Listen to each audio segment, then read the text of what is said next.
അയ്യപ്പസ്വാമി മഹർഷിയെ വധിക്കാൻ എരുമേലിയിൽ വന്നപ്പോൾ അന്തിയുറങ്ങിയ ഒരു വീടും മഹർഷിയെ വധിച്ചതിന് ശേഷം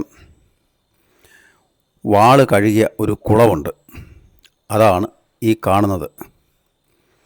ഈ കുളം എവിടെയാണെന്ന് ചോദിച്ചാൽ എരുമേലി KSRTC ബസ് സ്റ്റാൻഡിലോട്ട് കയറുന്നതിന് ഓപ്പോസിറ്റിട്ട് ദേവസ്വം ബോർഡിൻ്റെ ഒരു ഹൈസ്കൂളുണ്ട്. ആ ഹൈസ്കൂളിൻ്റെ മുറ്റമാട്ട് വരും. അയ്യപ്പസ്വാമി ത്രിസന്ധ്യ നേരത്ത്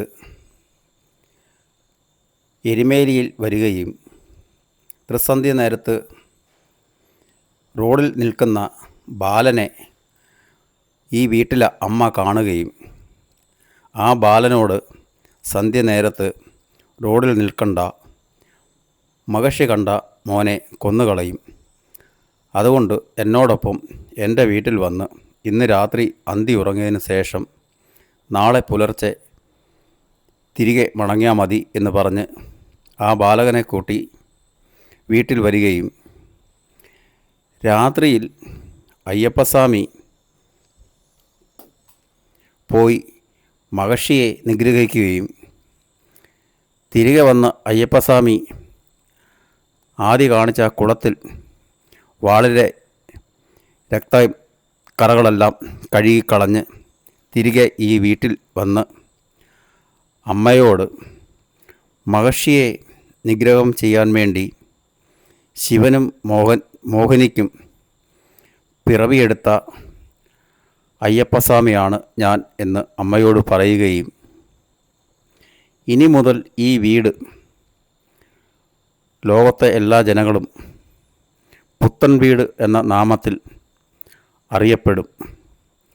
അതിനുശേഷം അയ്യപ്പസ്വാമി ആ വാള് അമ്മയെ ഏൽപ്പിക്കുകയും അതിനുശേഷം അയ്യപ്പസ്വാമി അവിടെ നിന്ന് അപ്രത്യക്ഷം ആകുകയും ചെയ്തു. ആ വാള് ഇപ്പോഴും ആ പെരയ്ക്കകത്ത് അയ്യപ്പസ്വാമിയുടെ ഫോട്ടോയും നിലവിളക്കും കത്തിച്ച് അതിനോടൊപ്പം ആ വാളും വെച്ച് സൂക്ഷിക്കുന്നുണ്ട്.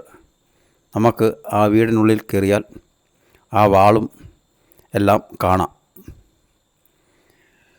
അയ്യപ്പസ്വാമി അന്തി ഉറങ്ങിയ വീടാണ് ഇത്. ഞാൻ ചോദിച്ച ഈ വീടിനോട് ചേർന്ന് കാണുന്ന വീടുകളെല്ലാം ഈ വല്യമ്മയുടെ ബന്ധുമിത്രാദികളാണ്. ആ വീട്ടിലെ ഒരു ചേച്ചിയോട് ഞാൻ ചോദിച്ചപ്പോൾ ചേച്ചി പറഞ്ഞു, പല ആൾക്കാരും ഇങ്ങനെ ചോദിച്ചു, അതിൻ്റെ അടിസ്ഥാനത്തിൽ ഈ വീടൊന്ന് പുതുക്കി പണിയാം എന്ന് നിശ്ചയിച്ച് ദേവപ്രശ്നം വെച്ചപ്പോൾ ഈ വീട് പൊളിക്കല്ലെന്നും ഈ വീട് അതുപോലെ തന്നെ കാത്തു സൂക്ഷിക്കണം എന്നും ദേവപ്രശ്നത്തിൽ തെളിഞ്ഞതിൻ്റെ അടിസ്ഥാനത്തിൽ ഈ വീട്ടിൽ യാതൊരുവിധ മറ്റ് മെയിൻ്റനൻസ് പണികളൊന്നും ചെയ്യാതെ അങ്ങനെ തന്നെ സൂക്ഷിച്ചിട്ടുണ്ട്. ഇപ്പോഴും ആ തറയും സൈഡും എല്ലാം ചാണകം മെഴുകിയാണ് സൂക്ഷിക്കുന്നത്. മണ്ടയ്ക്ക് തകര ഷീറ്റ് ഇട്ടിട്ടുണ്ട്. അതിൻ്റെ മുകളിൽ മഴയോ കാറ്റോ ഒന്നും അടിച്ച് അതൊന്നും ഇളക്കോ ചോർച്ചയോ ഒന്നും വരാത്ത രീതിയിൽ റൂഫിട്ട് നല്ലപോലെ സൂക്ഷിച്ചിട്ടുണ്ട്.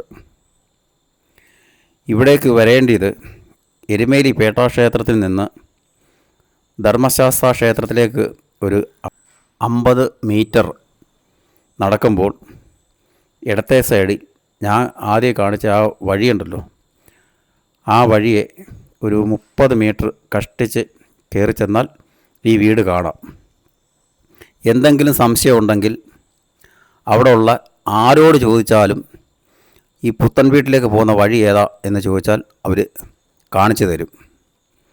സ്വാമിയേ ശരണമയ്യപ്പ, സ്വാമിയേ ശരണമയ്യപ്പ.